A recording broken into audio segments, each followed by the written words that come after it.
You're listening to the We Are Libertarians podcast network. Find all of our shows at wearelibertarians.com. All right, let's get back to some boring subjects. Understand the risk to our country. Freedom brings people together. You're listening to the We Are Libertarians Network. Learn more at wearelibertarians.com. Welcome to We Are Libertarians. My name is Chris Spangle. Thank you so much for joining me. We have a whole cast of characters today. So many people. I know I keep trying to get away from libertarians and they keep showing up in my studio. So we're going to cover the Libertarian Party convention with people who actually went to the convention and still care. And so I'm going to ask them what happened because I didn't pay attention to any of it, and I'm sure you didn't either. So I'm going to ask people who ran for vice president and Paul what happened. So stay tuned here on We Are Libertarians. Warning, this show is for adults, produced by semi-adults. So the language is sometimes strong and offensive. I don't know what I said.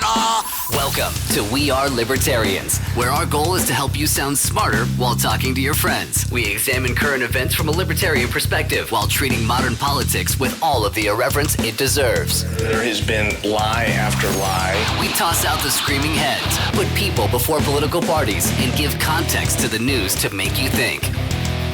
Now, here's our host, a 15-year veteran of politics and media, Chris Spangle. Welcome back. Thank you so much for being here on We Are Libertarians, and we greatly appreciate you joining us. We have a whole cast of characters, like I mentioned. Thankfully, we have a 4K wide-angle lens, and not just because Luke's here. Now, Luke Lomax, longtime listener, first-time podcaster, right? I don't think you've actually been on the show, have you? I have never been on a podcast at all. Okay, but you were a patron for a long time. You're a friend of Chris Galt. You've been a listener for many years. Oh, yeah, it's been about 5 years since before I was active in the party. But that means put the mic up. Oh, okay. There you go. Yeah, it's been about 5 years since before I was ever even associated with the Libertarian Party. I've been listening to you guys and the old stuff, and Chris always got me involved in it, especially when he was on, so... Luke holds a special place in my heart because one year I'm at the state fair riding the state fair tractor train, and I see a guy wearing a We Are Libertarians t-shirt. It's probably 2015, 2017, probably 17-ish. And I'm like, that can't be the Torch of Liberty We Are Libertarians limited edition t-shirt. And sure was, and it was Luke Lomax, and it was very exciting. And I went up to you and called you dear leader in front of my wife, and she asked me, who was that? And I was like, that is the dear leader of the Libertarian Party. That's Chris Spangle. If you don't know him, you should. You did fangirl a little bit. I did, a little bit. Great. You're right. Yeah. Also here is Kristen Alexander. You're going to talk like real close to this thing, so you can move this thing. I don't know how to do this. It's my first one in person. You've never done a podcast before? Not in person. Okay. We probably should have tested the mics, but we're not that professional here. Check. Yeah. Kristen Alexander.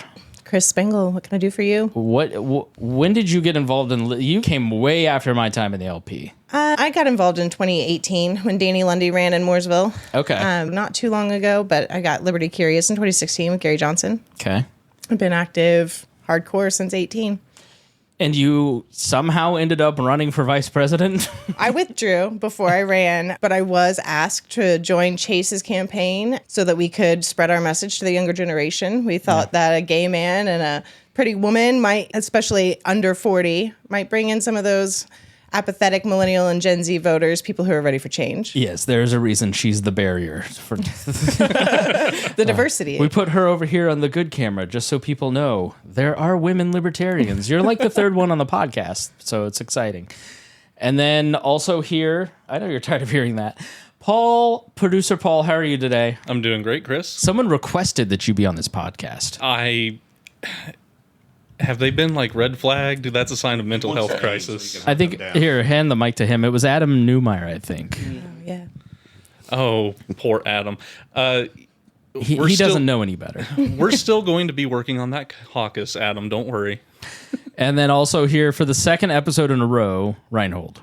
Hi, hopefully we can hear me now. Oh, you know what we forgot to do is send the link to Hody. Oops. All right, he's sitting there going, where?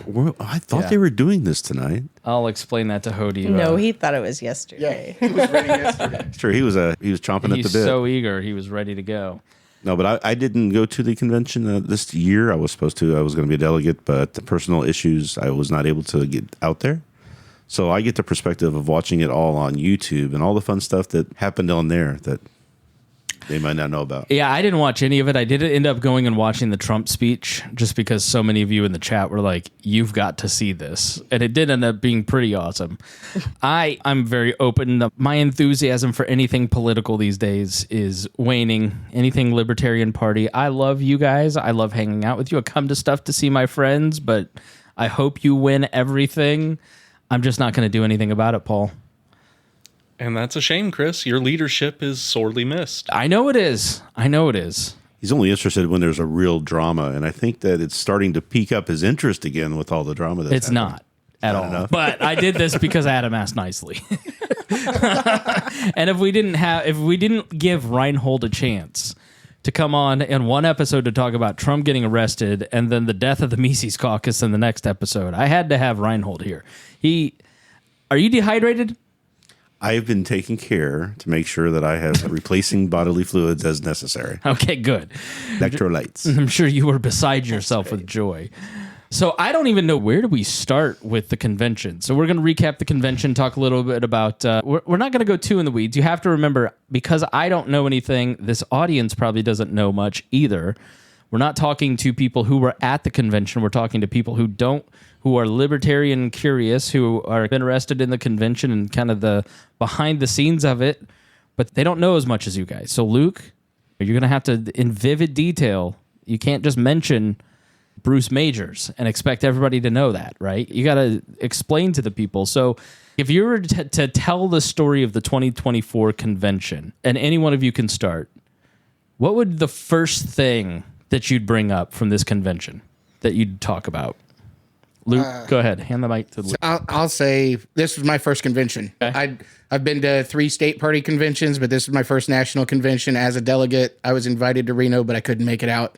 I was just dumbfounded with the sheer number of libertarians in the room. I think 973 delegates the first night and 450 versus 480, basically, as far as the room split was, talking about credentialing committees and who was allowed to vote and all of that stuff. I feel like I got a little bit of a glimpse as to what to expect if I'm ever in Congress someday, because it's like herding cats. You have a bunch of anti-establishment people in the same room trying to come to one unified decision on something, and It was insane. it is insane. It's beating your head against the wall. But on the contrary, and this is to, I've said this a couple of times in the chat rooms and things like that, Chris, you say it wonderfully that libertarians tend to fight until they meet each other in person, and then it's amicable.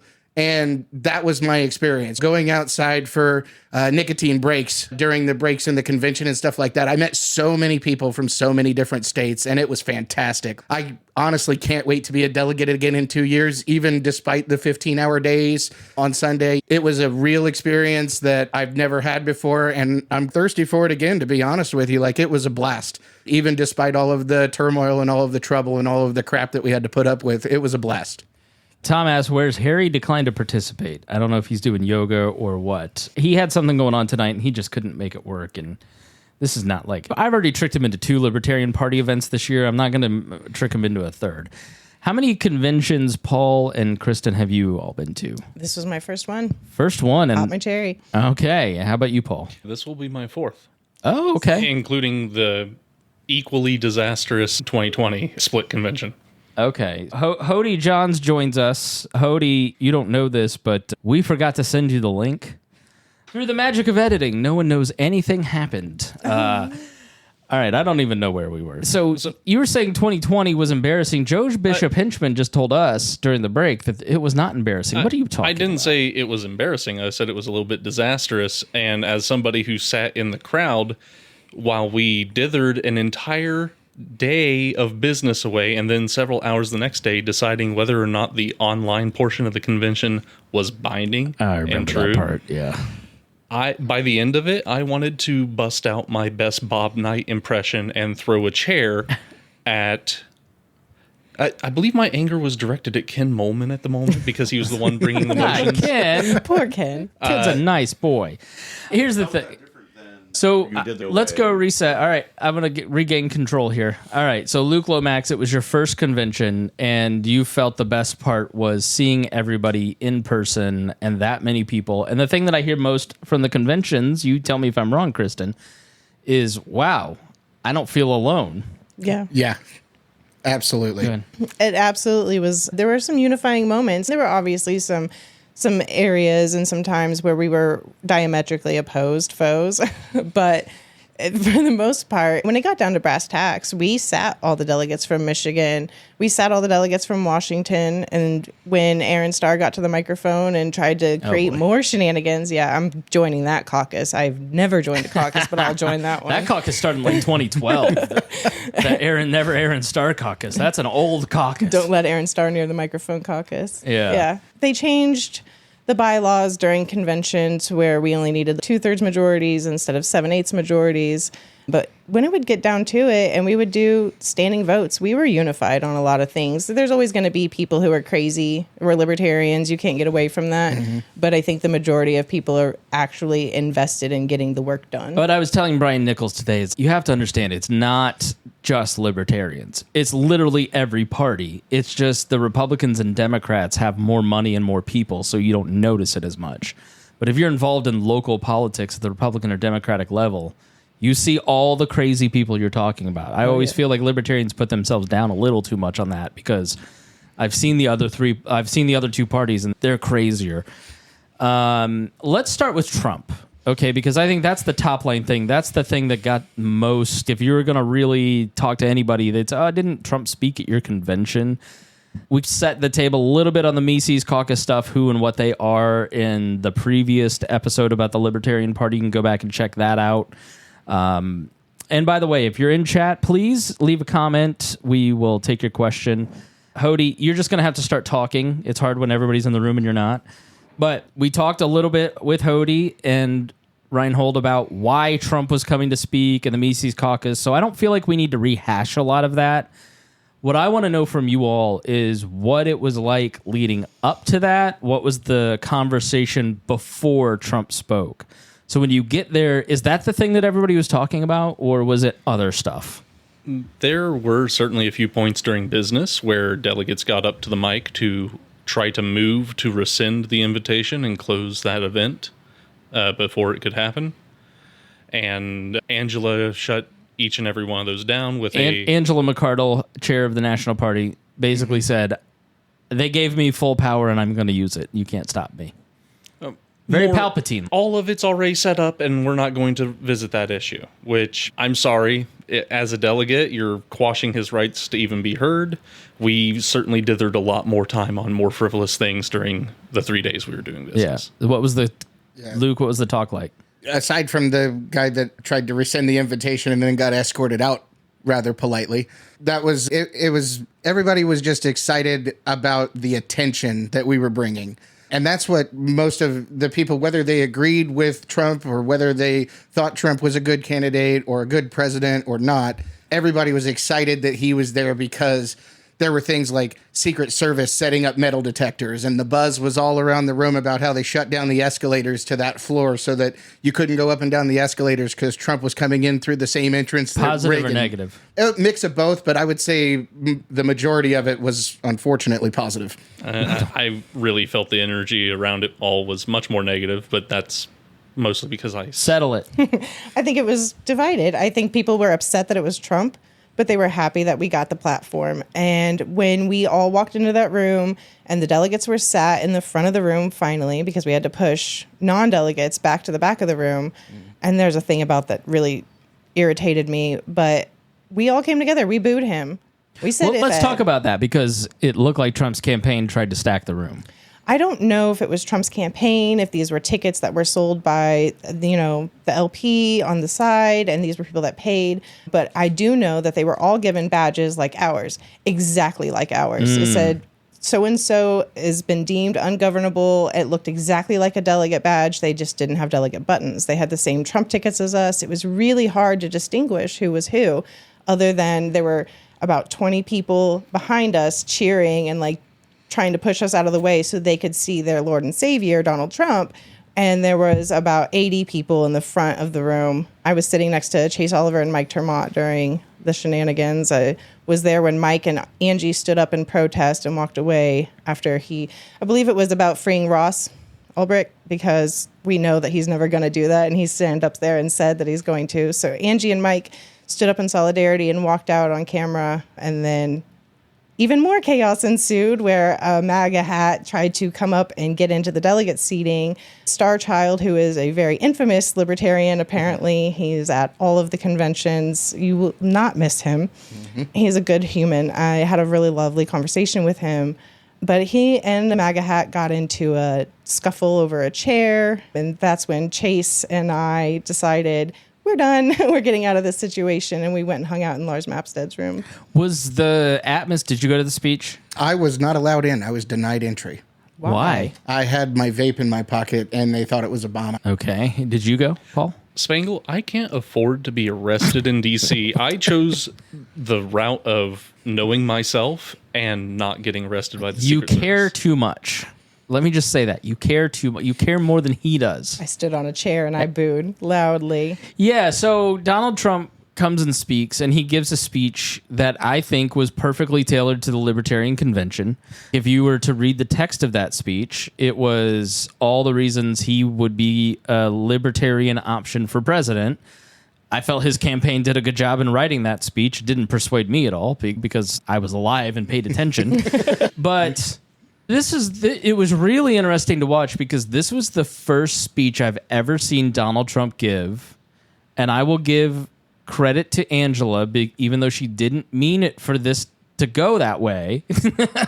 She accidentally engineered the very first hostile speech Donald Trump has ever given. And I thought that was really interesting, Reinhold, to watch on C-SPAN. It was actually very interesting to watch. I didn't watch it on C-SPAN. I was actually watching a Twitter videographer journalist, because that person was carrying the lead up to the event as well. So I was watching the people come in, watching all the non-delegates getting set up front, getting them pushed out. All that was on video. I was watching him watch all that. So it was really interesting to see. And then, of course, when he comes on and the boos were going on, as I had the advantage of watching it there, but also being on Twitter too, I could watch all the commentary. And there were people who were, all the Trump MAGA people, screaming and yelling about how horrible this is and how disrespectful and all of this. Some of those people were also on the National Committee, but we'll get to that. There is that.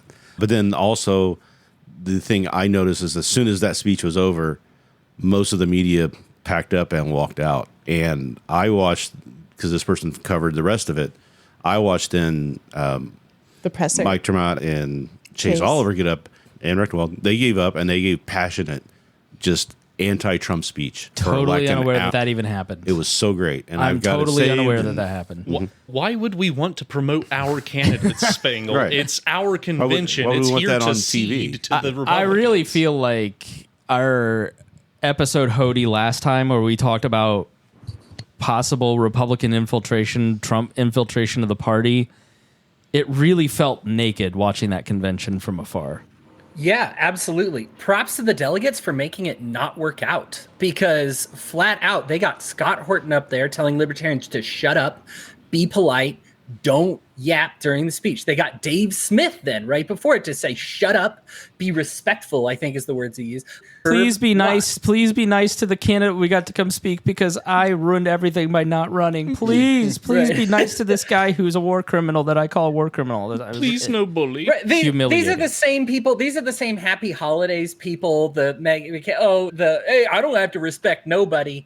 Okay, now you've actually got a warmonger on your stage. Be ungovernable, and then the most governable is on your stage begging for votes. Right, and the LNC, man, to their credit, like you said, it was naked. They tried. They sent 2 libertarian superheroes to tell people to shut up during the speech. They said the delegates were going to get the front row. That was a promise, right? Didn't happen. They promised the media was going to be required, if they wanted to cover the Trump convention, they were required to cover the libertarian candidates as well. How would Didn't you happen. enforce that? They promised that Trump was going to address all the libertarian problems. They right? Our charged top money 10 for list. questions. didn't happen, right? So none of that ended up happening. Like the LNC either lied or got lied to. We're talking about Angela versus Trump, so I'll let everybody else decide who's the most trustworthy person in that category. That's a fun way to hash it out. But either way, it worked out as it should have for the Republicans, and all of it, props to the delegates, was sabotage because they said, no, screw you, Dave Smith, screw you, Angela, screw you, Scott Horton. We're going to boo. We're going to let warmongers know what happens when you get on our stage. We're ungovernable. Yep. Yeah, the comment here from Tom Modica is they told libertarians what to do. That doesn't Even TikTok knows you can't do that. I think also it was impressive, going to the point about the delegates, it's impressive that it seemed like Trump got on the defensive a little bit 3/4 of the way through his speech and started making fun of us. No, he defaulted to, if you've been a libertarian as long as I have at this point, when you argue, I spent most of my time arguing with Republicans because I'd come from the Republican Party to the Libertarian Party, and I'm still friends with a lot of Republicans.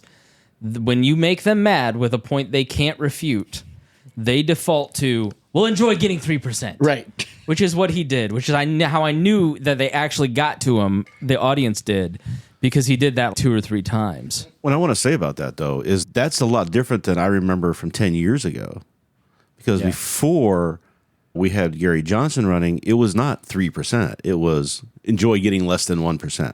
So now we've upped that game when we got Gary Johnson in and then Joe Jorgensen, and they were both above that 1% range. I think that's good. What's interesting to me is the time that I was in the Libertarian Party was everyone was hell-bent on being respectable and nice, and the people that came along and said that's not how you boldly message then reverted to prags and started telling everyone to be nice and respectful. And I don't totally disagree. I would not have booed. I would have listened or probably not gone. I wouldn't have made that choice. I'm just not that guy. But I got the sense that the booing was not for Trump as much as it was like a vocal middle finger to Angela for making this choice to begin with. What do you all think? Kristen? Being in that room, it was for Trump. Was it? It was for Trump. And you could tell that immediately when his music started to play and he came out, and you know how he always does his little dance, and he didn't. He absolutely didn't. And you could see the gears turning in his head. I've never been so close to him, and I never want to be again. It was gross. But like you could see it. He was not going to walk to that. He couldn't compute talking to an audience that didn't love him. Mm-hmm. Yeah, he was probably having a self-dialogue in the back of his head, like, I thought my team was supposed to stack this room full of my supporters. Yeah. Why are these people booing me right now? You could tell he genuinely hated it. Chuck Moulton said, joke's on him, we'd love to get 3%. Yeah. And the other thing, too, is he did, 15, 20 minutes max? Yeah. And It was turned a around, short walked speech. out. He goes out to these other ones, he's going for an hour and a half. He wanted off that stage quick. He went from orange to red, Joe Bishop Hinchman says. The Toasty Posty says the 3% line was gold. It got right under his skin. Joe also says, happens a lot. People are big and mean online, and when they actually confront someone in power, they turn into kitty cats, amateurs. Talking more about the leadership. I think if you're looking at it, Dave, Angela, Michael Heiss, some of these people get a lot of attention because they're at the top of that Twitter pyramid, right? They're loud. And they're loud, yeah. But if you're looking at the convention makeup, like how would you break it down? Like how would you categorize people, right? And I'm not just saying by caucus, but if you were to describe the crowd ideologically, how do you think you'd break that down to me? Just going over the numbers for myself afterwards, I would say it was about 50-50 for most things. In terms of what? Mises and the Everyone various else? people that don't vote Mises, yeah. Okay. Yeah, I think there was an even divide, but it's obvious that there's people from the Republican Party that came to libertarianism. There's people from the Democratic Party that came to libertarianism. And then there's also people that have just always been libertarians and say, screw you to the government and I don't want any part of it. And those people had a voice too. It's just like with the general election nationwide is you've got that middle 10% that is the deciding factor. And that's what we saw play out because you have 300 on one side, 300 on the other side, and you've got 150 or so in the middle that they're the deciding votes. And it's who's caucusing with who and who's in the same region as whom and who's got partnerships and backroom deals and whatever. But So it sounds absolutely identical to back in the day when I was part of the pragmatic takeover of 2012. the more things change, the Nothing's more they changed. stay the It's same. exactly the same. It's the radicals versus the pragmatics, Yeah. and then they morphed into the prags and So- then Mises and all that. Yeah, but at the end of the day, when we did nominations, we were all very unified that RFK and Donald Trump are not libertarian candidates. Yeah. Donald Trump got, 6 write-in votes, and Yeah. RFK picked up a few because he actually got his signatures in to get our Yep. nomination, which I was 19 total votes. And Yeah. at the very least, we know that we're all anti-war. We know that we're not going to fall for the same BS of the old parties. We're tired of that. Yep. We're all Yeah, I was surprised by the low Donald Trump numbers, the low RFK Jr. numbers, because I felt like watching the media leading up to it or the social media chatter around it, it felt, man, there's a lot more people willing to vote for Trump and RFK than I thought. And that wasn't the case in the delegates. I never thought No, it the- would be the case. Because So I Hold was on. watching. Don't talk over a woman. Apologize to her. I don't think that was ever the case. I never saw Donald Trump or RFK getting our nomination. I talked to a lot of libertarians one-on-one. I don't listen to the social media. We know that the media is going to spin things however they want, whatever's going to get them the most views. They're not going to tell the truth if they don't have to. But when you talk to real libertarians who've been in this party for 5, 10 years, 20 years, we know that we're not going to fall for establishment BS. Would you say that a lot of people will say the Mises caucus, as if it's a Borg, Yeah. love Donald Trump, are going to vote for Donald Trump? How did that ring? I would to say you? that's inaccurate. Okay. I Tell us absolutely more. would. I hate the caucus wars. I hate people labeling the Mises caucus under one giant umbrella of bigotry and hate, because there are people in the Mises caucus that are bigots, that are hateful, who are part of programs. Clint Russell, he's part of a really scary program that I had never heard of until the convention, and I was like, oh wow, definitely not getting my vote, aside from the fact that I'm running against him. There's a lot of good people in Indiana. We had, I think, probably 10 people in our delegation who identify as Mises or Mises adjacent, and they voted their principles. They did also do the right thing, and they did not NOTA Chase Oliver, even though they disagreed with him. We had 2 abstentions in our delegation because they know that the party is more important than anything else. And I would argue that the NOTA vote, and we'll get to the presidential race here in a second, but I would argue the NOTA vote seemed from afar to be more about an anti-Mike Termott sentiment and his deal with Chase than even it was like a vote against Chase. It did seem like people were maybe a little upset that principles got...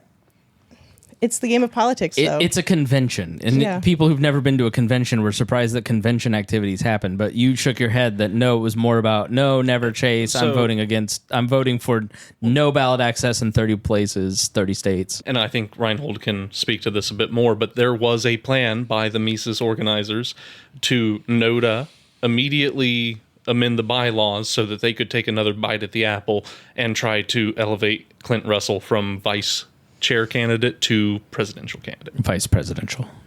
Yeah. It's good. Yep, that was the plan. I was told that by one of the Mises higher ups. But I was also... They were proud of it. They thought it was a great. No, idea. but But also there was dissension within that caucus. And Yeah, those in there... No, because they were told to vote NOTA, and there was a lot of people who didn't. So that was good, but there was still 300 who did, and I we'll get into that later. But Yeah, but so you couldn't. Yeah, all right. Move. So let's finish up on Trump. Go ahead. Oh. Go ahead. Go ahead. All right. All right, finish. So I wanted to rebut this. I look at the caucuses the same way I look at the police. If you are fine sitting in a chair aligned in a caucus with a bigot and a racist on either side of you, then you are a bigot and or a racist. I don't care. We should be holding cops to the same standards of, some good cops? Why aren't they doing anything about the bad cops? If there are some good Mises Caucus members, why the hell aren't they doing something and elevating the standards amongst their own caucus goers? I would agree with that. I would love to see the good people in the Mises Caucus come out and speak against the people who are hateful and bigoted, because they're not all. You can have your own personal views, and as long as we all agree that the government shouldn't be involved, we're all libertarians. Well, let me ask you that. How would you define hateful and bigoted, Kristen? When you guys say When you stuff like send an email that says, I'll never vote for your faggot ass, you're a bigot. that, just calling Chase a groomer. Without knowing, I've sat down and talked to the man several times. I know him personally. We still talk. You were willing to stake your reputation on being his running mate. Absolutely. Absolutely. I would do it again in a heartbeat. So we'll talk to Chase. So let's finish up on Trump. There was a lot. Hold on. There's a lot of argument about the decorum. Any regrets on booing? You said you stood up on a chair and booed. No regrets. I'll never have a regret booing that man. He destroyed this country. He locked us down. He raised our debt. He deserves nothing but boos. Okay. What was the conversation about Trump after that? Or did everybody just move on? We just moved on, really. The presser was so good.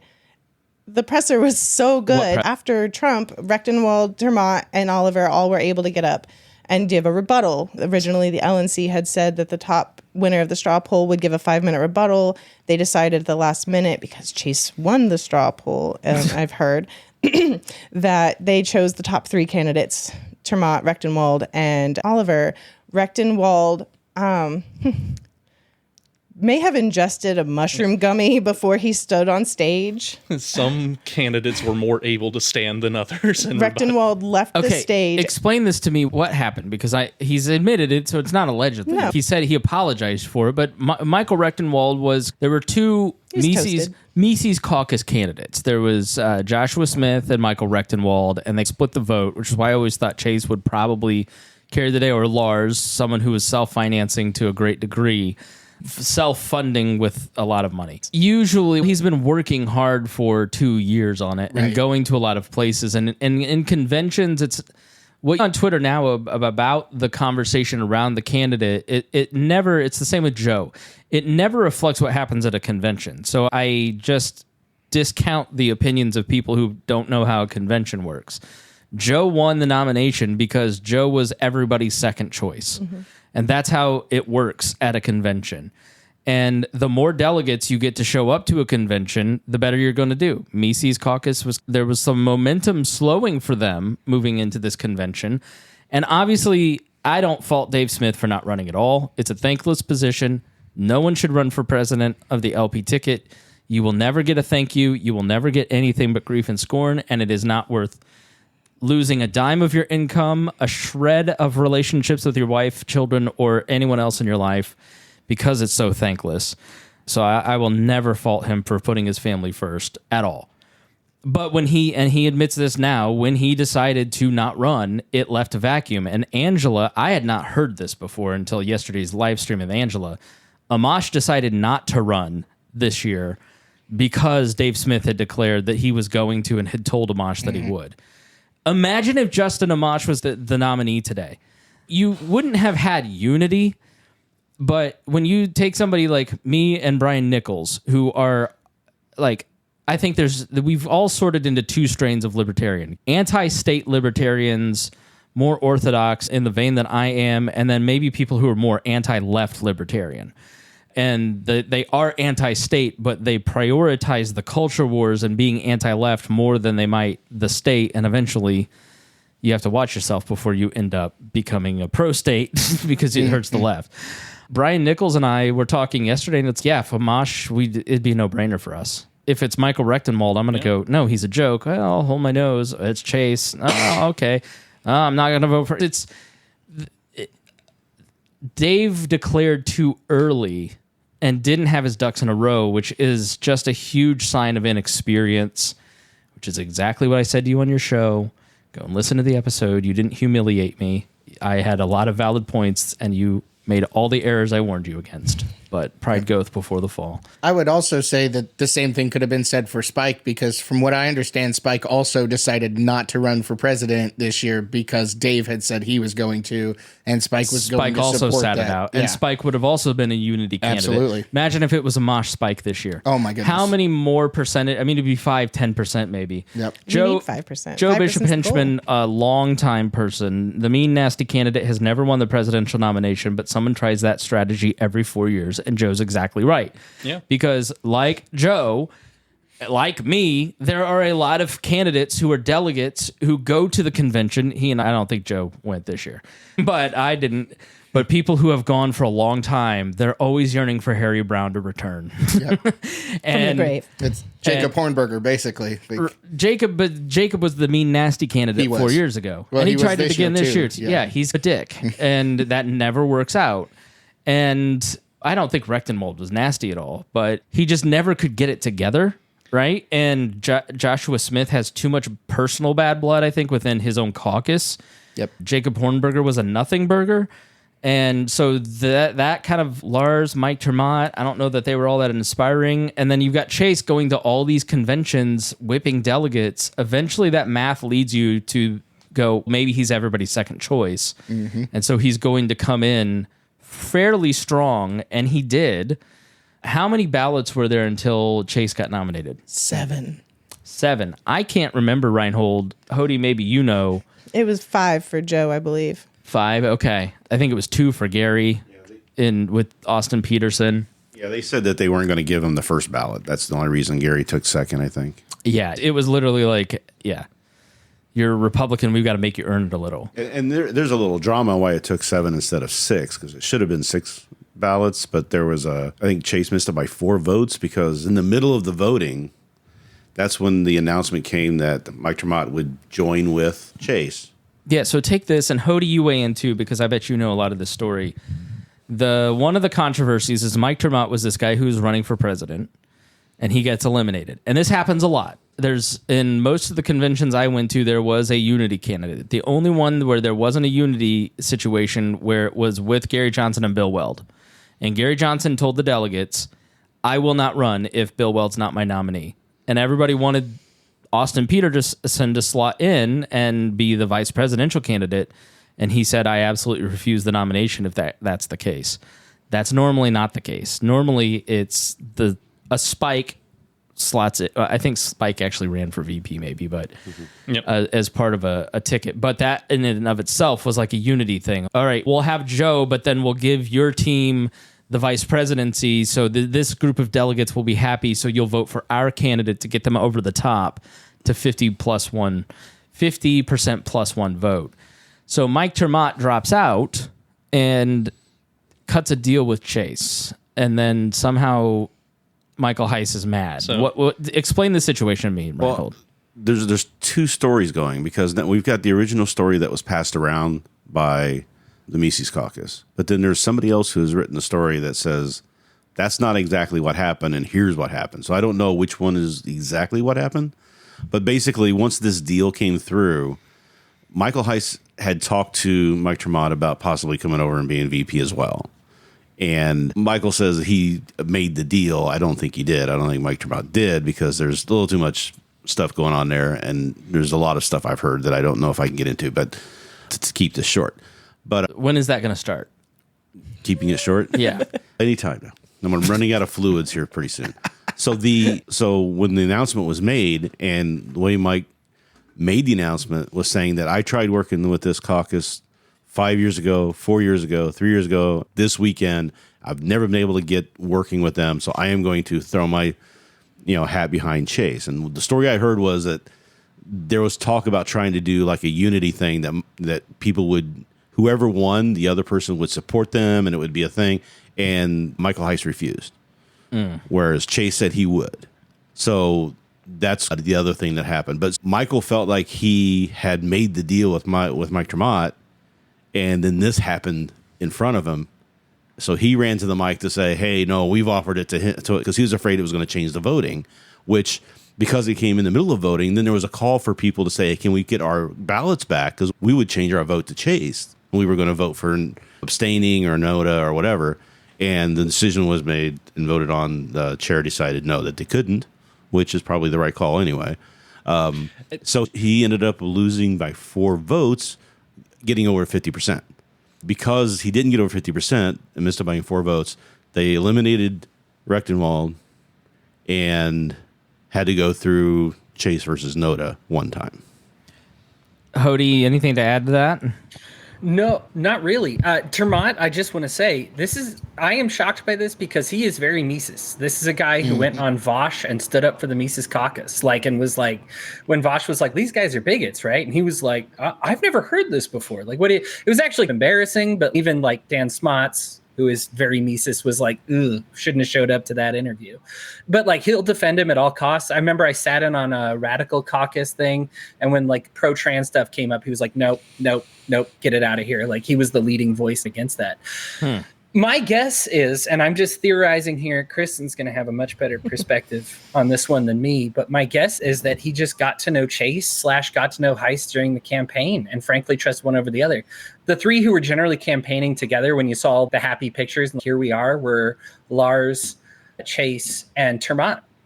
And so my guess is that they got close, they learned about each other, and I'm hoping that Chase genuinely just won him over as opposed to him just being a sneaky snake cop, but I don't know, really. I have ideas. Yeah, one thing you have to know about the Libertarian Party and the delegates specifically is every delegate thinks they're a mover and a shaker because in their home party they are. They're the party. Luke is like the whole county party. They expect to be personally asked to vote for them. I'm not saying this about Luke, but I'll use Luke as an example. Luke expects Mike Tremont to walk up and shake his hand and say, will you vote for me? And the candidate that does that first and does that most agreeably will probably have Luke's vote. Because there's enough agreement between these different candidates that run for president, especially in this year and the last year in 2020, where there's a whole slate of people and there's not a lot of daylight between their agreements. If it were Chase versus Dave Smith, that would be culture war versus, I don't know, right? Culture war light, I don't know. It would be probably a little bit different, but this group of people, I don't know what Michael Rectenwald was really about. He was just doing it because he got asked nicely. But Vermont, Lars, Chase, is there a huge amount of disagreement? So really at that point it comes down to personal associations and whether or not they talked to you and came to your county party, and are they promising to come volunteer in your state and campaign there, and did they give you a button, and what campaign has the best materials, and do they look organized, and those are the things that matter to delegates that vote. Yeah. So what I'll say is, if you go clearly by those standards, I would have been more willing to vote for Lars probably because he put so much of his money and his personal wealth into it, and he had a really good plan. The Stop 270 thing that Lars came up with was a really good plan. Stop either candidate from getting 270 electoral votes. He has connections in Maine. He helped get ballot access in Maine, so he thought he could do that with Maine. I liked that.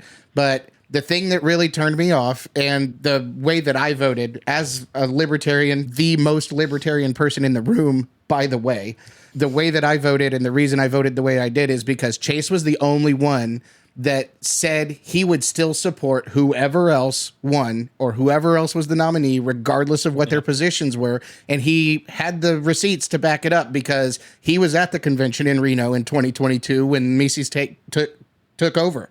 And he still went to Georgia and fought like hell and got ballot access for 3 different states and campaigned his butt off for 2 years to be the presidential nominee. So he followed up what he talked about. And Lars told us at our Indiana convention he would probably not be as involved in a campaign for somebody else. And I have a huge problem with that. Just like I have a huge problem with Rechtenwald and Hornberger not showing up to our state convention. Yeah. I know that's pretty self-important of me, but Indiana is the best affiliated state in the Libertarian National Party, and the gold standard. Yes, we are the gold standard. And the fact that we didn't garner enough respect from 2 of the candidates because they thought that they would be received negatively or poorly, that, it almost hurts my feelings. And so I think Twitter libertarians, you need to listen to this, because the way that a Libertarian Party delegate makes a decision is not about ideology. It is about the functions of the party, Kristen. You are the vice chair of the state of Indiana's Libertarian Party. Mm-hmm. You care about the growth of the party. Absolutely. And you see the presidential nomination as the chief marketing officer of the party for the only time your friends and family are going to care. Yeah. And so the things he just talked about are way more important than a stance on whatever Ben Shapiro's talking about that day. That's not as important to a delegate. As far as what Ben Shapiro's talking about, yeah, I'd say that's not really very important to Libertarian delegates. But so the Libertarian candidates, they are so ideologically similar. In the Fed, taxation is theft. We have our points.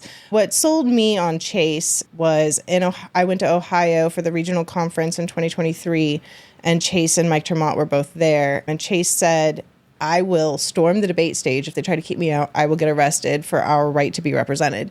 And I was like, okay, that's radical enough for me while also still being pragmatic and libertarian. I liked Lars before the Chase's team reached out to me. I wanted a Lars Oliver ticket. I wanted Oliver for president, and I wanted Lars to be his vice president. And I thought that would have been an amazing ticket. I thought that they worked well together. But what it came down to, in my opinion, was that presser. When Rechtenwald stumbled off the stage and left Chase and Mike up there by themselves, and they started volleying these questions, and it was beautiful. It was symbiotic, and I'm not going to lie, even at that point, still being the presumptive vice presidential pick for Chase, I saw the writing on the wall. They work together very well. They're like brothers. And their personalities are so different enough that they can, as a combined ticket, represent as many people in the party as possible, whereas Chase and I combined would have represented the mass millennial and Gen Z population. And I think that Mike and Chase will do wonderful things in November, as long as Mike can bring it. He's got to get that energy up a little bit so he can reach those younger people. I have to agree that presser was actually very impressive once Richter walked away. Because the Ronald Rump. They were literally bounced like it was a tag team. They were bouncing back and forth. And at one point it was saying, somebody asked a question and Chase answered it really great, a lot of energy. And the mic comes up and says, and I agree with him too. And he said, I couldn't have said it better. No, it was, they were asking about Trump or something like that. And he's, no, we both don't like Trump. And he came up and said, I agree with him. He couldn't have said it better. And that's what happens when you come and look at this. As libertarians, we will fight between ourselves about little things. But if you come after us as a group, we're going to be united as a front. And that, the way he spoke, the way they both spoke with that much energy was awesome. And it just galls me that hardly anybody was watching it. Yeah, I'm super mad C-SPAN left before that. Yeah, just go to a couple comments. Chuck Moulton, longtime libertarian, says it is pretty common for presidential candidates to get to know each other and like each other over a campaign, traveling to lots of state conventions. And that happens on the campaign trail in other races too. Like when I was managing gubernatorial races, you'd hang out at the debates and you'd go, they're not that bad. Joe Bishop Hinchman says, I'll always remember sitting at a state convention doing work on my laptop or something. Joe's the former chair of the LNC. Watching as a delegate was pitched by each of the three candidates for state chair. The delegate said the same thing to each one. I'm sorry, I'm voting for your opponent. One candidate said, he's terrible, here's why. One candidate says, you're dumb, I hate you. The third said, I respect that and thank you for your work for the party. I talked to her after, and she was actually undecided because of that. Yep. You treat your delegates with respect and like real people instead of a dollar that you have to spirit away into your pockets. I have to say, the thing that damaged Lars's prospects with me the most was the fact that, and I spoke to Larry in front of a table, and both of them said essentially, we're probably not going to be as keen as supporting. And Larry was outright in saying that he wouldn't accept the nomination as vice president should somebody other than Lars win. And that's a deal breaker for me. Yep. Larry doesn't need to do it. I understand that, but it's a matter of principle. It's a matter of being a team player when I'm trying to build a party, as opposed to it honestly, and I'm not going to say that this is their motivation on either case, but it feels like you're in it for me. I'm running for myself and my ego. Yeah. My name ID, that was my future. That was the feeling that I got. I was so offended for you when Larry came over and started talking to our delegation. Larry Sharp, by the way, for those of you that don't know, the podcast host, radio host, whatever, guy in New York. Larry came over and started talking to our 39 delegates while Kristen was still a presumptive nominee for vice president for Chase about how we should all change our votes from Chase to Lars so that Larry could be the vice president. And he was doing it right in front of Kristen. The blatant disrespect. It was like, oh my gosh, man. And I'm vice chair of the delegation at that point. Right. Evan was away, so I have to control the situation, and I let Larry go on. I let him to his pit because, as you should. He's Was it allowed just to win. hubris? But then I said to Yes. Larry, Okay. leave Indiana, when he had said 15 times. I counted it 15 times. Chase can't win. Chase can't win. And I Yeah. was like, None of them can win. yeah. It's a marketing operation. I really feel like Chase and I could have won. I do. I agree with you.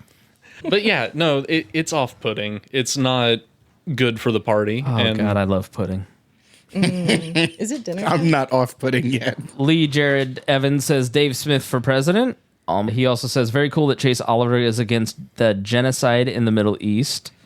And he said you can't be a libertarian and be okay with the genocide in Palestine. I don't know what he's talking about, but anybody want to translate that for me? The war that Israel's fighting in Gaza right now. I get that part, but is Chase pro one side or the other? Is that He what? No, is he's- just pro interventionism, just Yeah. like any Okay. libertarian should be. He says we should not send our money to support the Israeli regime. They should be taking care of their own business, and they should be doing it more responsibly.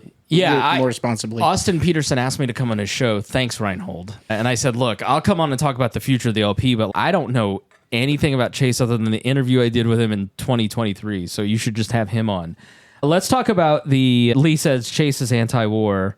How hard is that to understand? Look, I'm busy. I have been up since 4:30 this morning. It's 7:40 in the evening, and I have been working every moment since, and I'm tired. Hody, how would you describe the reaction online to the nomination of Chase Oliver? 99.9% positive, unless you're in a libertarian circle, and then it was about 50-50. Okay. So this is one of those things where libertarians need to realize the size of the pond that we are playing in. The world is very excited about Chase Oliver. This is somebody who I think not only is going to rack up actual percentage points, which, by the way, Mises meetings, they were even talking about, even with Rechtenwald, we're not going to hit a full percent because Kennedy's running, Trump's running. This is a guy who's actually not only going to give you the full percentage point, but actually make people who are starving for options. You could view this on TikTok, on Instagram, even on Twitter, if you're not insulated into only your little echo chamber, that people were extremely excited to have an option who is both not bigoted and also not terrible on finances and terrible on war. Like, this is something that people are hungry for, Not starving so. for. That video of Chase saying what the guy interviewed him, being like, gun to your head, Donald Trump or Joe Biden, and Chase saying the gun would go off in 1 week. Epic. 40 million views. It's been, and that's not even the most impressive statistic. And Like, you'd think it's for been a bookmarked party and- leadership that cares a lot about social media views that they would have reposted. Yeah. This is the top video on TikTok for the last week. It's unreal, right? Like, how many people are like, I'm interested in this. If do yourself a favor and go to comments if you use TikTok at all, and look at how many new non-libertarian looking people are just being like, and it's TikTok, right? So they're like, oh my gosh, this is so lit. Oh, I feel it in my bones, fam. Oh my goodness. Like, more of this energy, right? So they might not talk like you libertarians that are used to hearing like long lectures, but this is a new group of people that is very excited about it. So I just want to say, like, overwhelming excitement. This is right up there with the anti-racist quote from Joe Jorgensen, which again, our biggest boost in donations and eyes on our campaign and shares and every metric at all. It was the best tweet of her entire campaign. It was the best month, week, day of our entire campaign. She didn't do it again because she catered to the 50% or the 51%, 49%, whatever, of your own base that just goes, no, I don't want to do it anymore. I'm going to make it one last point and then I will be done. If you are making a new restaurant, people who watch restaurants get turned around. The biggest issue they have is they want to cater to their base. And they just say, these are my customers, they've named the roaches in here. I can't just force them out by getting rid of the roaches. They love the roaches. They love overdone cheeseburgers. If I change the cheeseburgers, they're going to leave. Yeah, you're going to lose some people who are probably going to vote for Trump anyway. Oh no, boo-hoo, lots of tears. Look what we stand to gain. I'm actually really excited about it, and the world is really excited about it. The media has been extremely positive outside of your favorite podcaster. I don't remember what I was going to say. Let's go to the comments. Joe, nomination success of Larry's running mates from 2016, 2020, and 2024, Kristen, 0%. Success of Kristen's running mates, 100%. So you're up on Larry already. That's a good feeling. Yeah. Galt says, layoff Spangle. During the convention, he interviewed 17 IndyCar drivers, then produced, recorded, edited, and posted all of this in a single day. That's right. I was busy doing important things. Lee Jared Evans says, Mises F this up. I blame Dave Smith. Chase Oliver is fine, but Dave Smith would have been better. He's had plenty of shots. I think about 12 shots to get this right. Okay. All right.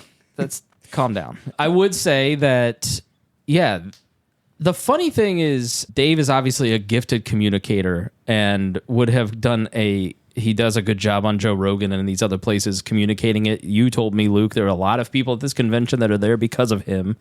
When you look back at the history of recent libertarian candidates and their ability to message libertarianism and a pure libertarianism, I would not put Joe at the top of that list. Nope. As much as I loved Gary Johnson, he was a pragmatic choice and was not at the top of that list. Bob Barr, not at the top of that list. I don't know who was before Bob Barr, who was 04. But Narek, definitely not at the top of that list. Rest in peace. Great writer, great constitutional teacher, not a great libertarian hope, right? So then let's go back to 2000. Is that Harry Brown? So that's the last great, pure, homegrown Libertarian Party candidate that was great at messaging libertarianism. And Chase Oliver's probably, I mean, if you really look at the people who really care about messaging and it being hardcore, like I'm going to put a gun to my head and pull the trigger and I'm going to run up on stage and let's be radical. Chase Oliver's the most bold messenger that the party has had in a long time. So we'll see how that plays out. We'll talk about I agree about Joe Jorgensen. Gary Johnson was great. Lee says, Chase is the best LP messenger we've had since Harry Brown, hands down, from the comments.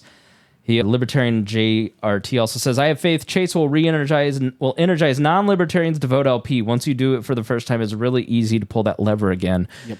Kristen, I think one thing that the current leadership of the Libertarian Party doesn't understand, and a lot of anti-left libertarians don't understand, is that you're not running a political party for your own personal preferences.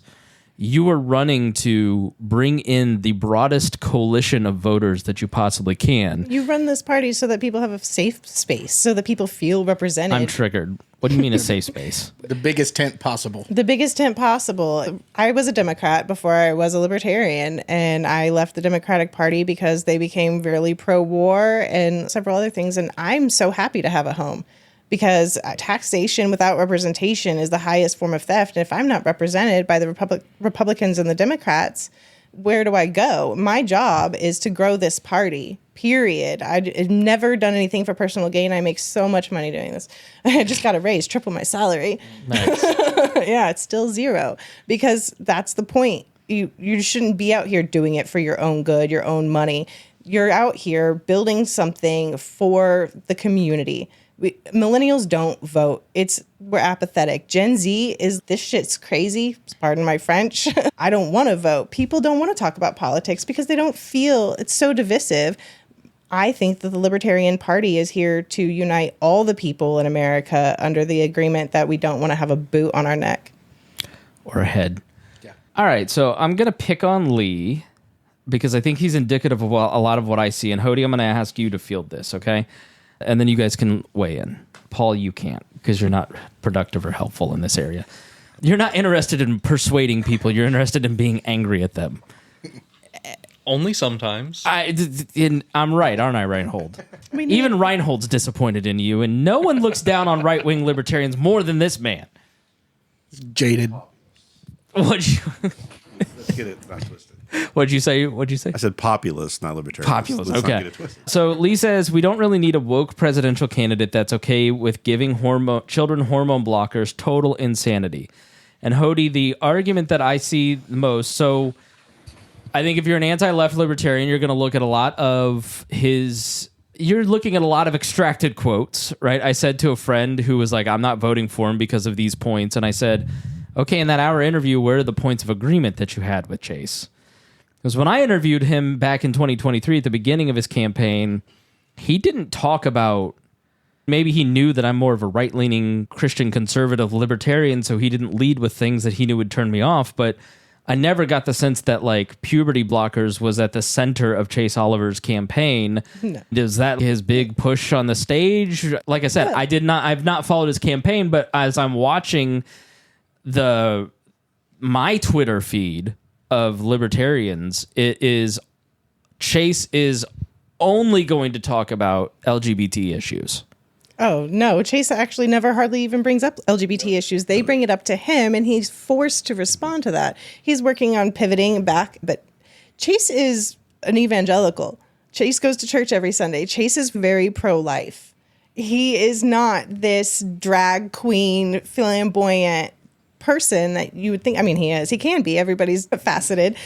But no, Chase is he came to the Libertarian Party as anti-war. He's anti-state. He would just love to spread peace, love, and liberty, which he stole from me in my campaign in 22. I guarantee it. Mm-hmm. And is that like your live, laugh, love? It is my live, laugh, love, because you can do it in emojis. So, Hody, what do you? Are you finished? No, go ahead. Okay, Hody, what do you think?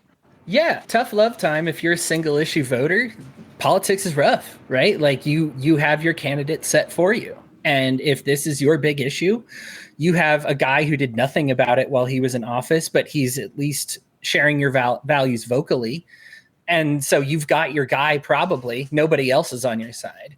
I want you to vote for Chase because of a myriad of things. And I can try to change your mind on this issue, of course. Like, my hope is that we will reach out to some of these disaffected right-wing libertarians and be like, hey, listen, I understand why you're concerned about it. I love these kids. Maybe, I've interviewed somebody who went through a transition, who regrets it, who felt pressured into it, who did not get the screening they should have gotten from doctors. These people do not deserve to be dismissed. And unfortunately, left libertarians own this. You need to own this. Do not dismiss these people's experiences. They are real. They exist. Do not dare say, oh, that's just right-wing conservative media conspiracy, whatever, have it. They exist. You can talk to them. They are available to speak to. At the same time, talk to somebody else who was denied the blockers, who has committed self-harm, who regrets it for the rest of their lives, who is stuck because they were permitted or not permitted based on a government overlord or an authoritarian overlord. What we need is more conversation about this. I worked at a hospital. 99% plus of the abortions that we did, while I'm doing IVs, EKGs, and I'm watching every one of these patients, if they had one person in their life who would not judge them or hate them for the decision that they were going to make, it would immediately pull out and just say, I have somebody who would support me. 60% of abortions are by evangelical girls who don't think their family's going to support them.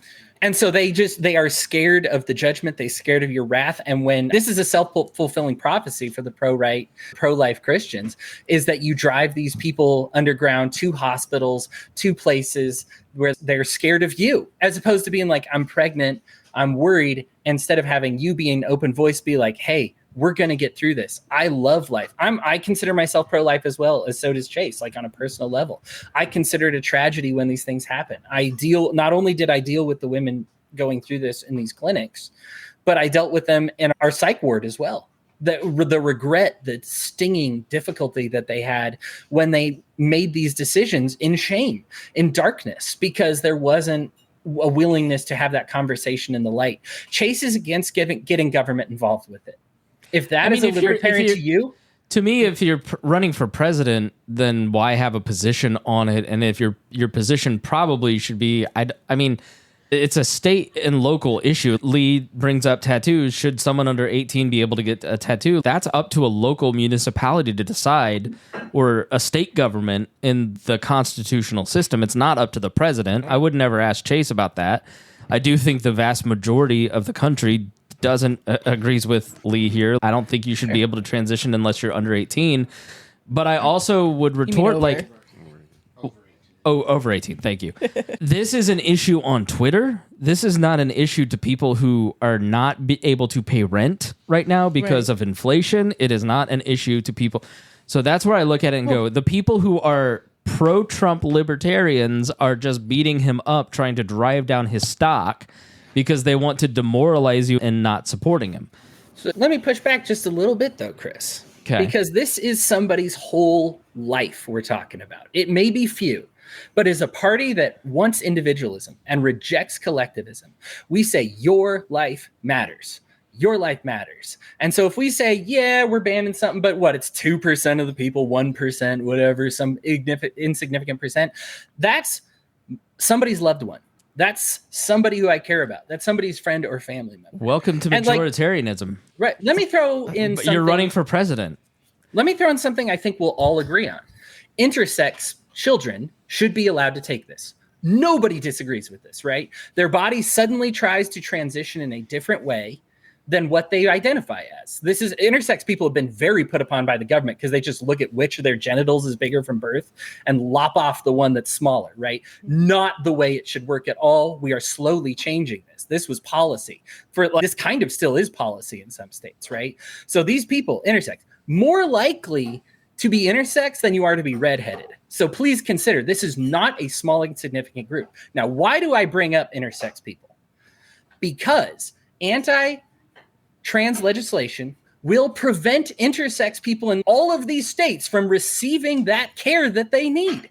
This is collateral damage. 2% of your population that is going to transition incorrectly, that all of us recognize deserves it, will be hurt by anti-GSM legislation. This is what I want to stress to my friend Lee here. When you hand it over to the government, you don't get to say do it and do it right. You only get to say do it. When you say, please use your authority, use your power to stop this from happening, they'll go, okay, but they won't tell you how. You don't get to decide to have them do something ethically. Look at our rape kits that stack up. Look at our police system. Look at the immigration system. We all want it to be run the right way, but you gave it to politicians. They're not going to do it the right way. They're going to do it their way. So they will harm other people that are, I would say it's harming the people that Lee wants to harm. Right? No, hold on. I'm going to stick up for Lee. That's not what Lee was saying. Sure. Lee's in the comments like, please let me on. Let me defend myself. Sure.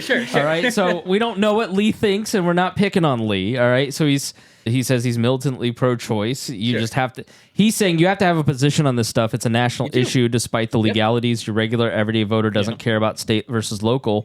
Sure. I don't give a damn. You're running for president. You should stick to the top 5 issues, and this is not one of the top 5 issues. Federal issues. If you want to speak to what Twitter is talking about, then get a podcast. But if you're running for president and you want to build a broad coalition, then you should talk about the economy, and then the economy, and then the economy, and then the economy, and then anti-war. And that's what Chase has been doing.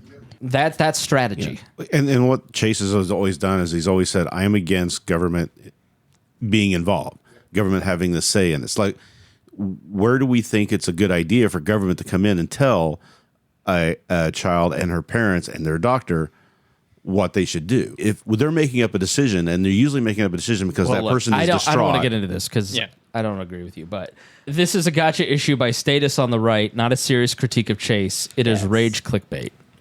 Exactly. Yep, pretty much. I do think we can all agree on that. Yeah, we could get into trans debates and what people can do with their body, but if your position as the Libertarian presidential candidate is the state should not be involved, that's a pretty universally broad answer that everybody can go, all right. So you open a door for people to come and say, oh, we think it's right for your kids to have vaccines. Exactly. We're going to force vaccines on you. But you just gave them the right to do that. Kara says Chase isn't the one bringing up the puberty blockers 21 4-7. Natalie says more and more voters are understanding you can have different beliefs, but no government shouldn't be involved. Yep. Exactly. That is hitting the nail on the head. Culturally, right there. in this room, we can all agree on that, Yep. even if we hold different positions on what we would do. That's right. Even people not in this party, Gen Z, I know Danny Lundy's kid, Jay, he said Chase's message is really resonating with people who just feel like, I do not want to vote the exact same ticket that I voted Right. 4 years ago. And I think if you are looking at it from a purely pragmatic point of building a broad coalition of voters, even if you are one of these anti-LGBT guys, the culture's against you, and that's what you're wailing against.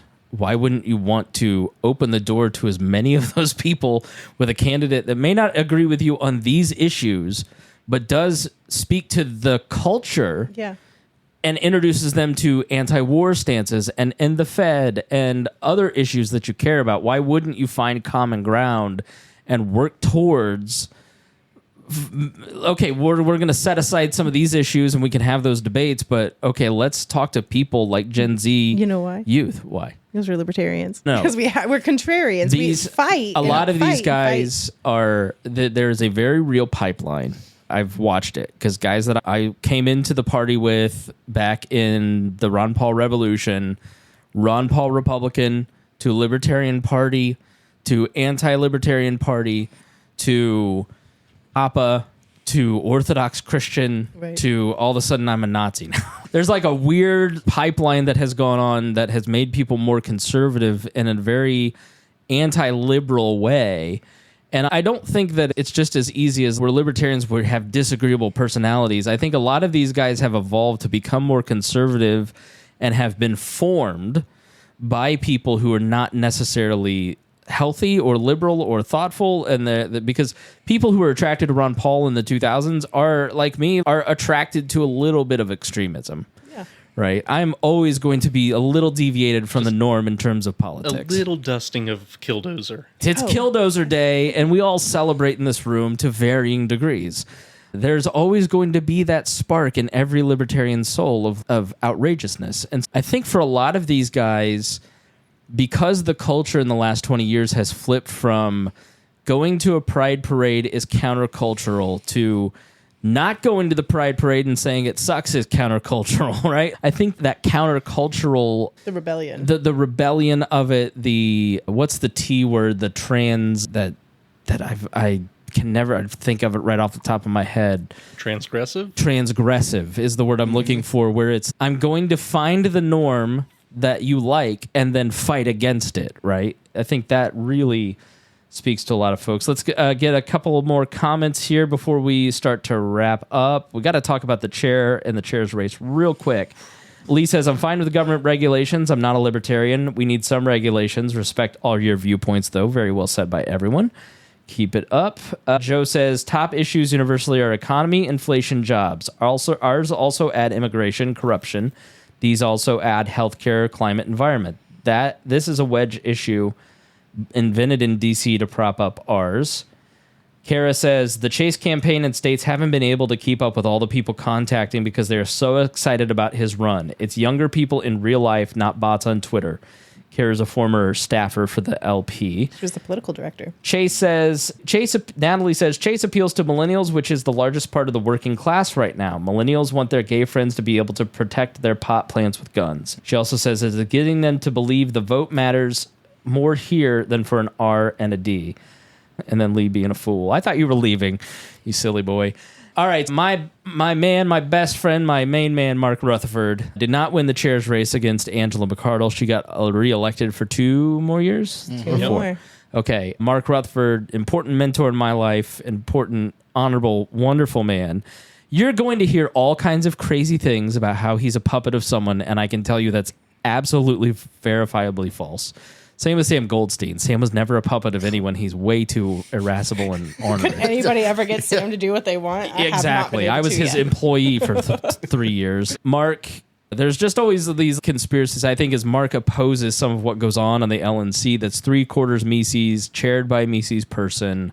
Treasurer is Bill Redpath. Bill Redpath is an incredibly honorable man who has given an insane amount of time and money and energy to this party and cares a lot about ballot access and is going to do a great job of keeping this LNC honest and this chair honest financially. And Mark Rutherford is vice chair, and Mark cares a lot about procedure and rules and how things are done, which is very frustrating to somebody like Angela who wants to do whatever she wants to do. And I already had two Mises friends say, this is just a win for Sarwark. Your guy's controlled by Sarwark. I'm like, not even. No.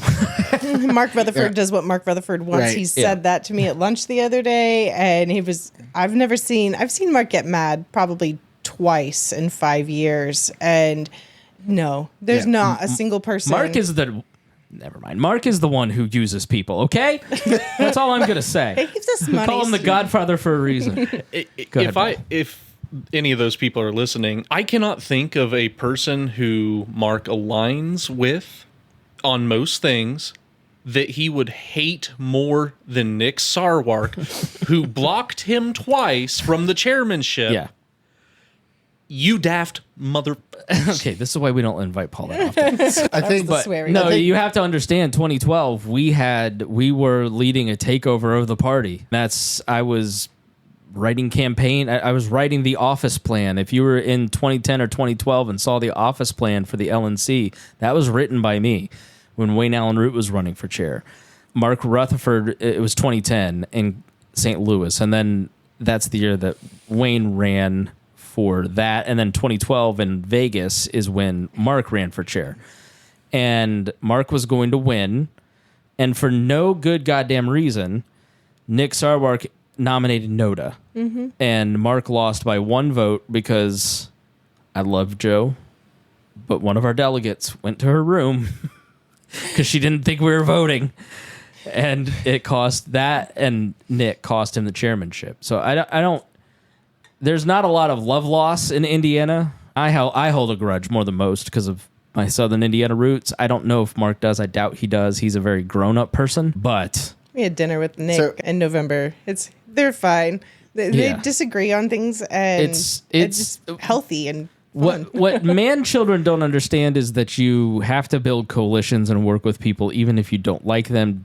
And Mark's very good at that. Stabbed you in the back in the past. You don't. Yeah. I think that right there, that conversation about Mark's not that type of person is exactly why he ended up just running away with the vice chair position when he was on the ballot for it. I was shocked as anybody else that Angela still got 454 votes to become the chair again. But the fact that Mark was so close to her on that ballot, and then it was immediately turned around to let's make him the vice chair because he's going to be the voice of reason on that board. He's going to be the authority on parliamentary procedure. He's going to be the one that keeps people from being completely degrading in the LNC business email thread, which I'm so glad I'm not subscribed to it, because every time that somebody posts a screenshot from it, I'm just like, cringe. Yeah, Kara Schultz has it right. She says Sarwark is the boogeyman under their bed. And it's true. The CIA thing came from being gifted a Strat4 subscription, which I paid for my Strat4 subscription, but I didn't get any money from the CIA. It's just these ridiculous things that they work themselves up on somebody like Nick, and you're just like, you can just disagree with him. He comes from a different place and has different beliefs than you and different views on libertarianism, but it doesn't mean he's I don't know. But I think there's one specific reason why a lot of people in that camp don't like Nick, and it's Paul. You want to say it? I'm not quite sure. All why. right. Yeah, I don't know. We They're don't know what racist. you're talking about. We like Nick. They're racist. Who's racist? I'll tell you later. What? It's Evan. They don't like him because of Evan. I'm just kidding. Oh, they don't like Evan because of Nick. Yes. Oh, I know that. That's Yeah. absolutely true. Evan is the state chair of Indiana. We love him. He does hard work. Hoosiers have always been a voice of reason, hands down, Joe Bishop Hinchman says. And Ron Milford says, what would happen if nobody voted? Obviously, it's not going to happen, but what if it did? What would be the protocol? So if Evan McMahon says, I heard that. And then Natalie says, I'm surprised more people are talking about the hot mics. So we really have to go so I can hug my baby before he goes to bed. I really don't want to talk about the hot mics. Well, let's just awful. skip the hot mics. We don't have time. But Jeremy Kaufman is Jeremy Kaufman. Everybody- going to be Jeremy Kaufman. you get a turn if you care about what do you think Angela's future is with the party. Obviously, she went on a live stream yesterday and said, hey, if you're in a blue state, vote for Chase. If you're in a red state, vote. Just don't hurt Trump. I'm paraphrasing unfairly, probably, but I'm not being unfair. Okay. No. Go ahead, Luke. I personally think Angela is a politician first. I think she is stating that she's digging her heels in the ground and that she's going to stick with it because she's probably already received a job offer for Trump's campaign or Trump's team, or That's slander or libel. I don't remember which, but let's say allegedly. okay, allegedly. I said probably. So I'm just like, I gained a lot of respect for her this weekend because I thought that she handled the crowd pretty well, all things considered, given all of the division and all of the divisiveness, and she still did things. Learn how to bang a gavel. That's the cattiest thing you've said all night. She doesn't know how to bang a gavel. She didn't bang it one time in 3 days. Well, she needed to bang the gavel. It wouldn't have done any good. I was listening on the live stream because I couldn't hear while we were in the room, and we started taking drinks of our adult beverages every time she was saying quiet please, quiet please. Can everybody quiet down please? And she was just speaking it into the microphone. All right, future. I don't foresee her. Did she finish her 2-year term? I don't think she finishes her 2-year term. I think she's gone probably in November or December, one way or the other. Reinhold? I kind of the same thing right there, unless somebody gets together and decides they want to push her out before that. Does Chase get on the ballot in all the libertarian states? Does the LNC take Chase off the ballot and not let him run? I don't think he gets on in all 50 just because I think it's going to be too hard to get all 50. But I also think that he's going to be taken off some ballots because it's already been Montana announced. Montana tried. did it. Yeah, No, right, they're today. not trying. They did. They announced that they were doing that. So Yeah. Thoughts? Angela and Chase, the future? As far as Angela goes, when she a couple of days ago posted, like, there's some questions about the candidate and I'm going to make a statement. My only response to that was, you as the chair need to wholeheartedly stand by your candidate as the delegates nominated both you and them to be the standard bearers of the party. And anything less is a dereliction of your duty. Yeah, and you I think should they resign. think that this is like a position, a talk radio position. This Yeah. is not. This is a party functionary position. Is not the talk radio. You're not. You're doing live streams. Just make a phone call and raise some money. But Sarwark, to evoke his name again, got a lot of controversy when he basically said that the chair should stick by their candidate no matter who it was. And somebody, what if the delegates chose Hitler? Then his Sarwarkian answer was essentially, if you cannot be a chair for that candidate, then you do what you need to. And everyone's, he says he would support Hitler. No, he was politely and poetically saying he wouldn't be the chair of a party that would nominate Hitler. Yeah. So if you can't be the chair of a party that nominated Chase, tenure your resignation. Nobody's keeping you here. You're not bound to it. Kristen? Angela's not going to give up. She is a woman in power where women haven't been in power a lot. If I was her, I wouldn't give up. If it was me up there and I was being crapped on by half my delegation, I would absolutely dig my heels in even harder. However, I would love to see her represent everybody. She is the chair of the Libertarian Party. She is all of our voices. She can't pick and choose winners like the old parties. I would absolutely love to see her be respectful to all the members and step forward and bring unity to the party. I don't see her going anywhere. I don't think that if anybody tries to vacate the chair, whether they have standing or not, we are known as the party of infighting and chaos. Let's just keep it professional, in my opinion. Indiana was amazing delegation. We had 39 people opposing views within our party, but all of our balloting was done accurately and quickly. We all stayed on the floor for the most part. They communicated with Evan and I when they needed to get up. We were able to swap our alternates in and out. For us, in our delegation, convention went really smoothly. And I think that if Angela will put aside her personal feelings, and if people, I'm just not a hateful person. I don't go online and talk hatefulness. I've gone online and I've said that this is embarrassing and unprofessional. And I think that our leadership should be nothing but professional, and they should not let their personal feelings get in the way. I don't let my personal feelings get in the way when I'm running Indiana. Yep. Kara Schultz says Montana doesn't own their ballot line. They just need 5,000 signatures. So you could hire ballot They'll access have ballot people access for Chase. And then Chuck Moulton says the national chair telling people to vote for Trump against the party nominated candidate should be an immediate disqualification from the office. If it isn't cause for removal, I don't know what is. So Hody, take us out. Give us your final thoughts. What are your predictions for Angela Chase and the next few weeks? Final thoughts on everything. I'm with Kristen on Angela. I think she'll stay. I think people underestimate the Mises Caucus. They're like, they're defeated. They're defeated. They'll go away. They crop up. The thing is paleo-libertarianism has been tried and it keeps cycling back, and you're going to see it again. Even if the Mises Caucus goes full belly up, we are going to be dealing with this again within our lifetimes. Even if they go completely belly up and Chase dismantles them. Let's hear final thoughts. Rechtenwald doomed himself, not just the gummy. Anybody who knows anybody who worked in his campaign, I actually am on a show with somebody who worked on his campaign, lying. Problem. Immediate problem. And we're talking allegedly. Not allegedly. In fact, in court, actually. This actually Hody says allegedly. The Chris Spangle show does not. It says allegedly, Hody. I have Chris things Spangle to lose. says, allegedly, he went to court and had to admit the truth about his social media account, laughing about kids killing themselves on his old college campus. He lied about getting fired. Again, allegedly. Whatever we want to say. Allegedly to all this stuff, right? About his social media, who controlled it, about his interactions with Joshua Smith. Just had a problem with it. And even the people on his campaign would just say, they believed that somebody else was giving him bad advice. Hody, I feel like I can talk to you. Michael Rechtenwald, the biggest moment of the convention, meaning the biggest moment of his campaign, takes a gummy and gets high and is too incapacitated to perform in that moment. Yeah. That tells me that is someone who subconsciously or consciously blows that moment up because he knows people are counting on him and then doesn't want to take the personal blame, so he blames the gummy. But he didn't want to do this. He couldn't do it. And there may be a deeper issue at work here that hopefully he can work on, that because it really feels like there's a bit of that's a level of self-sabotage that's very concerning on a human level for this man, to be honest.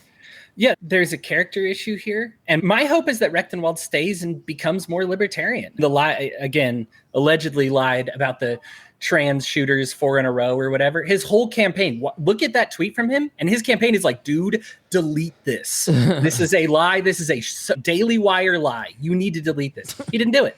He had either he himself or somebody else pulling the strings. And here's the thing about libertarians. They don't like puppets.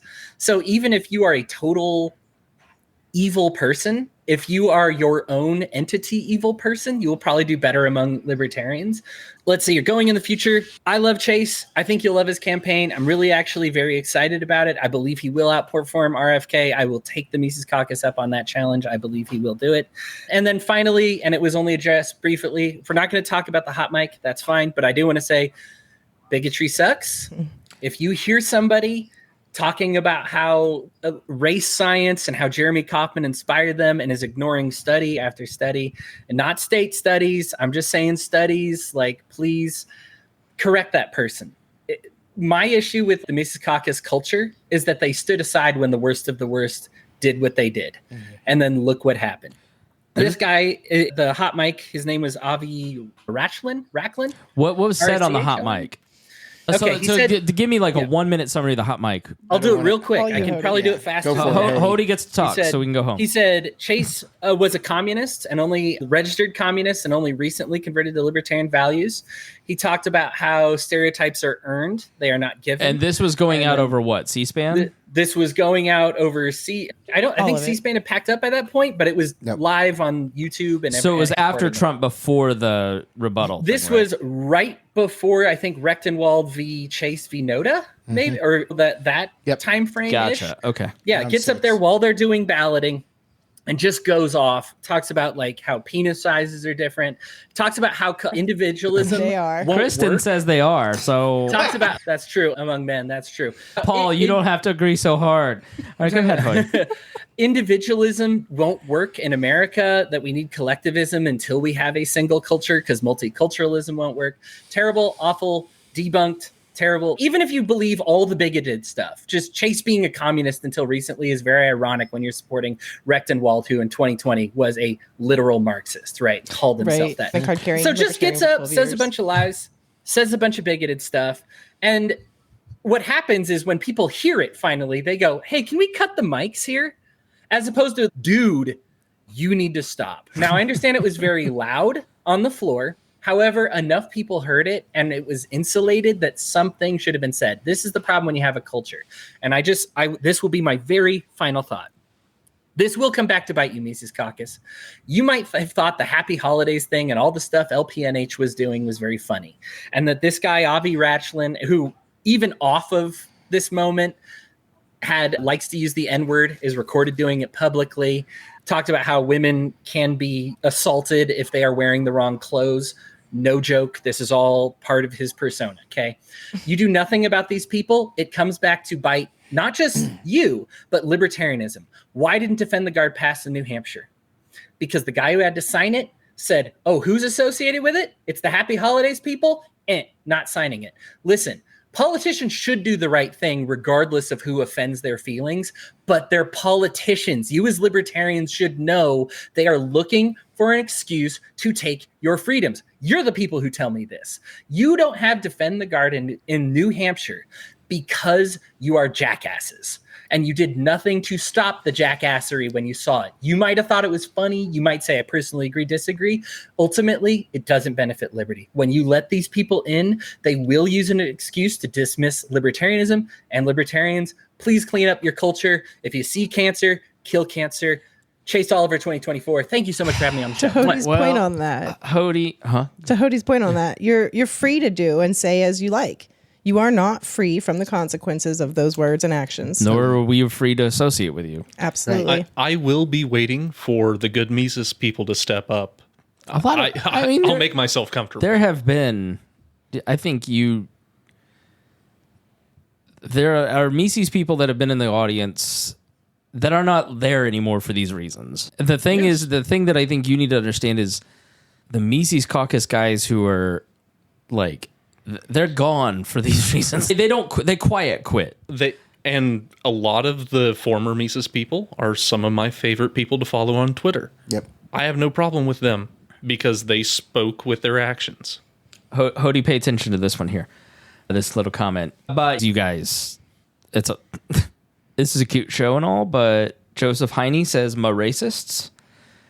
And he says, "Go join the Democrat Party." And the guy that has a butt name says the party's over, that the cucks took over. So I didn't know Angela was a cuck, but that's interesting. I don't kink shame anybody. Your name is a butt, Heine. All right. Thanks so much for joining us. Thanks, everybody. Thanks to my panel of guests and everybody for coming in. Can I do a quick plug? Luke, you may do a quick plug. Yes, go ahead. Okay. Just so everybody knows, I'm running for Hancock County Council at large in Greenfield. And please go to lomaxforhancockcounty.com and donate to my page. I need to get money so I can have signs. I got 30,000 people that are voting in Hancock County, and I need about 37% of those to vote for me in order to get a seat. So please go in, support. If you like what you hear me say, check out my videos. And we would be remiss if we didn't say, you sparked my memory, Phil Miller passed away 2 days ago, who is a former elected libertarian to the Greenfield City Council. Yep. Great man, really cared a lot about the party, cared a lot about storing the history, so we just wanted to say all the best and thoughts and prayers for your family, and safe home to Phil. Thanks so much for joining us. If you like this, if you learned something, please share it with your friends and say, hey, look, here's a reasonable alternative to everything else. Thanks so much for joining us here on We Are Libertarians. We'll talk to you again soon.